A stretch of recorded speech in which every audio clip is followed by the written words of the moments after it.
O profeta Elias foi um dos homens mais conhecidos da Bíblia, citado tanto no Antigo Testamento quanto no Novo. No Antigo Testamento sua história está registrada no livro de Reis 1 e 2. Ele também aparece no livro de Crônicas e em Malaquias. O Antigo Testamento menciona 3 outros homens com o mesmo nome de Elias. O primeiro foi um benjamita. Os outros 2 foram sacerdotes que casaram com mulheres gentílicas. No Novo Testamento Elias é mencionado várias vezes, principalmente em relação à identificação de seu ministério com o de João Batista. Entretanto, a menção mais extraordinária de Elias no Novo Testamento é no episódio da transfiguração de Jesus. O profeta apareceu junto de Moisés ao lado de Nosso Senhor. Paulo menciona Elias e Tiago também, quando fala da importância da oração. Conheça a incrível história do profeta Elias logo após a vinheta.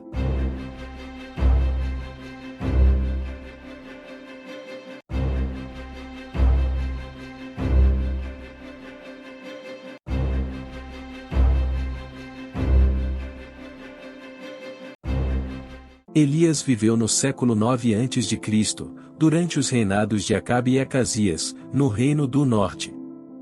Lembrando que em sua época o povo de Israel havia se dividido em 2 reinos. Judá era o reino do sul com capital em Jerusalém, e Israel era o reino do norte com capital em Samaria.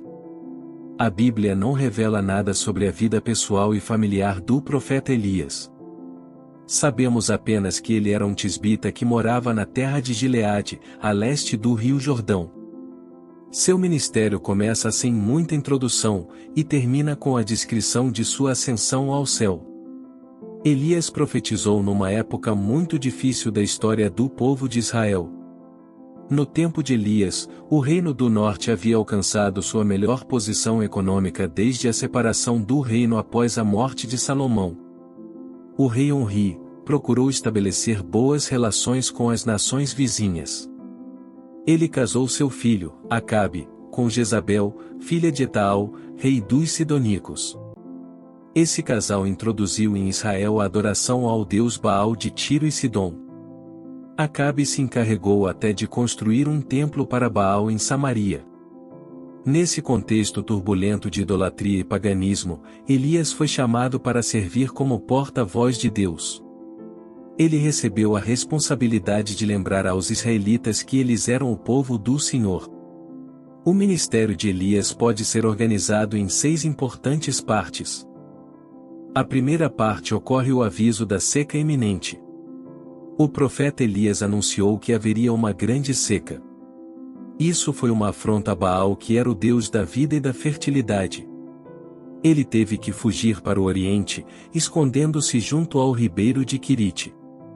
Nesse lugar, ele foi sustentado milagrosamente. A água vinha do próprio ribeiro, e o pão e carne eram trazidos por corvos. Quando o ribeiro secou, foi instruído a ir até Sarepta. Lá ele seria sustentado por uma viúva que vivia em situação precária. Deus multiplicou a reserva de farinha e azeite da viúva até que a chuva voltasse a cair. No mesmo capítulo, tem o registro da enfermidade que acometeu o filho da viúva, que acabou morrendo. Esse acontecimento serviria como uma grande prova da identidade de Elias como profeta. Ele orou a Deus e o filho da viúva foi restaurado à vida novamente. A segunda parte ocorre um enfrentamento no Monte Carmelo entre os profetas de Baal. Jezabel mandou matar os profetas do Senhor.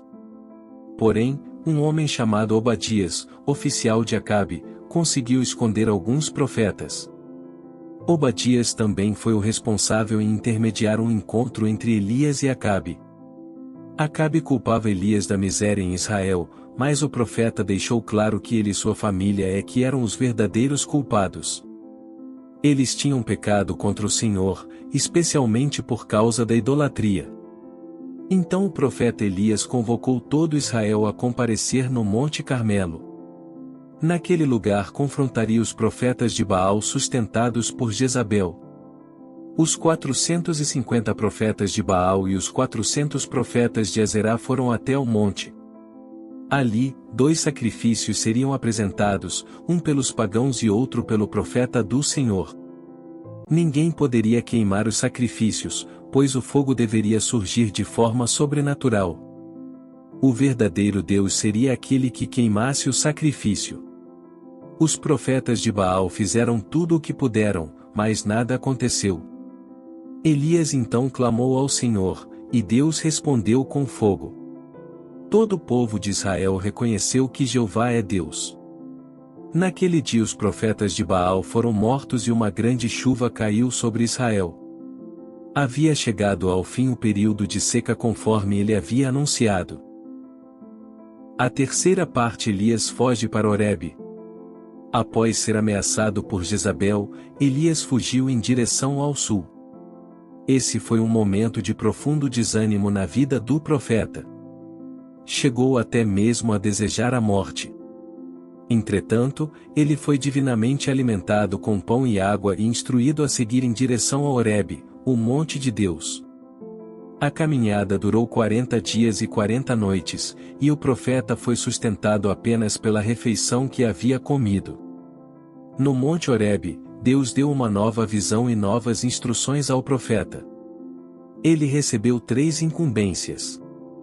Ungir Azael como rei da Síria. Ungir Jeú como rei de Israel. E ungir Eliseu como seu sucessor. A ascensão de ambos aos tronos da Síria e de Israel foi registrada no ministério de Eliseu. Na quarta parte Elias anunciou o juízo divino sobre Acabe e Jezabel. O profeta Elias deu detalhes sobre suas mortes e avisa que sua casa seria destruída. Como Acabe se arrependeu, o Senhor adiou por uma geração a destruição da sua dinastia, mas Acabe e Jezabel tiveram mortes desonrosas conforme a profecia. A quinta parte fala da lesão e morte de Acasias. Acasias subiu ao trono de Israel, sucedendo seu pai Acabe. Em uma determinada ocasião, ele sofreu um acidente que o deixou aleijado. Ele tentou buscar auxílio no deus pagão, desejando saber se poderia se recuperar de seu problema. Mas Elias interceptou os mensageiros e ordenou que voltassem ao rei avisando que ele havia ignorado o Deus de Israel e que certamente morreria. Revoltado, Acasias deu ordens para que o profeta Elias fosse preso. Ele enviou um capitão com 50 soldados ao encontro de Elias que estava no cume do monte. No entanto, todos eles acabaram consumidos pelo fogo que desceu do céu. Enviou novamente outro capitão com 50 soldados, e também foram consumidos com fogo.